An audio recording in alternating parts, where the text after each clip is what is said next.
So the skinny fat physique is the most annoying physique to work with, right? You've got no muscle and you've got excess body fat, and you think to yourself, right, should I build my muscle first and get big and then lose the body fat, which is what most guys want to do when they're skinny fat? Or do you go, well, actually, I don't like this body fat. Maybe I'll go on a diet, do a load of cardio, and try and go on a cut and basically get rid of all the body fat and then build muscle. And neither way is right or wrong. I'm not here to say what you can and can't do, of course, right? It's up to you. But I do have a lot of experience working with the skinny fat physique. I've had a skinny fat physique several times in the past for making a lot of fitness mistakes, and I've also helped over 100 men lose body fat and gain muscle and fix the skinny fat physique, essentially. And after helping so many skinny fat men achieve those transformations, I've learned so much about fixing the skinny fat physique. So in this video, I want to basically explain why I would say you shouldn't do cuts and bulks anymore, and if you are starting with a skinny fat physique, what you should do first. Now let me just start straight away with why am I saying don't do cuts and bulks, because that's quite a strong statement, and I don't want you leaving this video thinking, oh, because you know what it's like on the internet. Everyone's like, oh, don't drink water, bro, it's bad. Don't drink caffeine after this time. Make sure you have a cold plunge. Like, everyone's just making all these crazy, outrageous statements to get like views or rage bait, right? If I come on here and go, don't drink water, it kills you. Coffee makes you fat. Like, it's just people are making stuff up. So me going, don't do cuts and bulks, I'm not trying to be one of those guys. The reason I'm saying don't do cuts and bulks is because of what people think a cut and bulk is, right? And if you're watching this, you're probably thinking, well, a cut is losing body fat and a bulk is eating to grow, and you are correct. But when people do a cut, what do they normally go for, right? They think, right, low calorie, low carb, fasting, lots of cardio, lots of volume, getting toned in the gym, all that kind of stuff, right? And if you're doing that when you're skinny fat, you're very likely going to lose muscle tissue, lose strength, kind of run on empty, and just get to this point when you're just a smaller version of skinny fat, and you're going to think, crikey, maybe I should go on a bulk. And then what do you think of when you say the word bulk, right? You think KFC, right? You think eating loads and loads of food, lifting big weights, heavy reps, etc. And, if you do that to that degree and you eat so much food and you're in a massive calorie surplus, you're quite likely to gain more excessive body fat. If you're starting off as a skinny fat physique, you're only going to make those areas you dislike now worse, which means the cut at the end of it's even worse.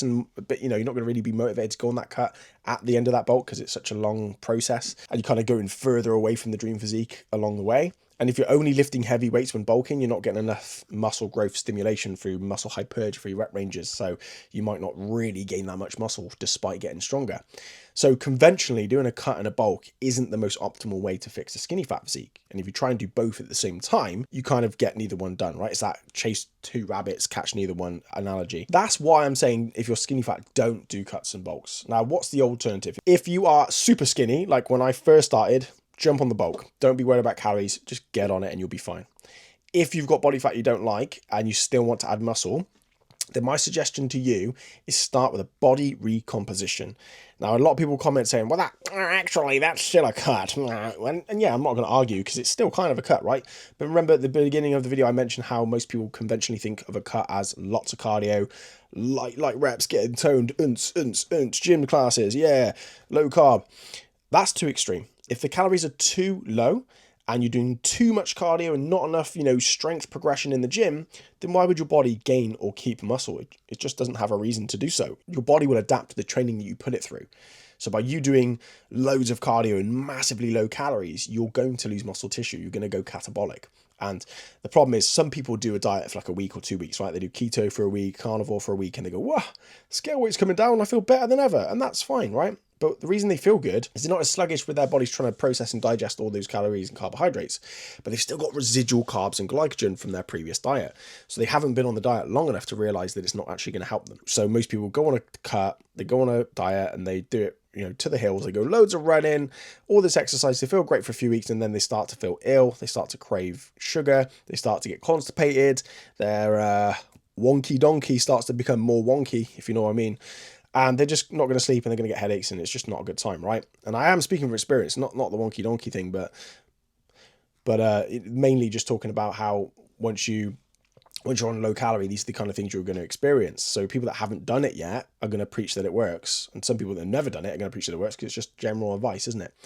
So this is why I'm opting for a recomposition. And simply put, a recomposition is going to be a smaller calorie deficit and still a healthy amount of carbohydrates whilst keeping the proteins high. And then training wise, you want to focus on strength training. Now you can still do cardio, and cardio is only going to help speed up the process. But if you're going to eat slightly below your maintenance and your carbs are a little bit higher, you're going to have better performance in the gym. You're going to be able to lift more weights for more reps, and you're going to get better recovery, and you're able to get in more protein because the calories are slightly higher, right? You're still in a deficit, so you're going to lose body fat. Now, if you're getting stronger in the gym, you're hitting your protein, and you're still in a healthy deficit, somewhere between 300, 500 calories, then you're still able to lose body fat and potentially even gain muscle. And I'll show you some proof here. I've got some clients here. Reese, I will show Reese. You probably, if you watch my videos, you're sick of seeing Reese, but he's just like the poster child of the perfect recomposition. Because in this photo here, that's 12 months on the dot. No steroids, no creatine, no, not even supplements, right? Not that there's anything wrong with supplements, but he was able to lose all that body fat, 32 pounds to be precise, and he was able to gain a lot of muscle, all within a deficit. And believe it or not, in this photo, his scale weight went down and then up. So it was going up even though he was in a deficit, but the deficit was small. So he was losing body fat and using stored energy to recover and gain lean muscle tissue because he wasn't in a massive deficit. If he just dropped his calories down to like 1,000, 2,000 calorie deficit, like a lot of people do and like some trainers will get you to do, he would just be a little skinny rake and he would hate it and he would get ill and he might not even be able to stick it out to the end, right? And then as soon as he stops that, he's going to put on a lot of that body fat back because he hasn't gained the muscle to sustain it. I would suggest doing a recomposition if you're starting with a skinny fat physique.